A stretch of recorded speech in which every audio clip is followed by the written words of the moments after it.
This morning, the Ross fire continues to burn in Palo, Pinto, and Jack counties. At this hour, it is still only 12% contained. Yeah, a lot of work to go. The size of the fire is still around 80,000 acres. That hasn't changed much since yesterday morning. Think about it this way. It's more than 4.5 times the size of DFW International Airport. Chris Sadeghi is in Grayford telling us what we're watching out for overnight. Hi, Chris.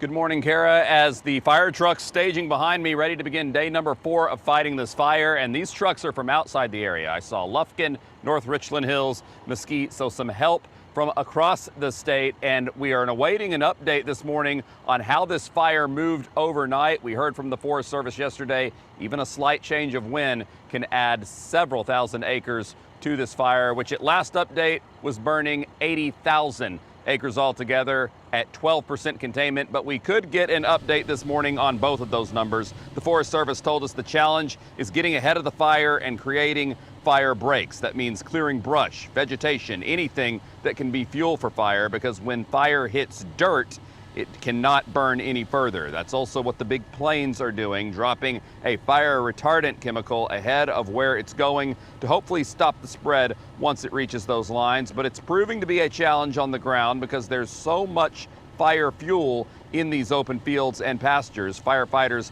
have been working hard to protect homes and structures, and they're getting some help, as I mentioned, from outside the area. We did speak with one local firefighter about the challenges they're facing working in these fields.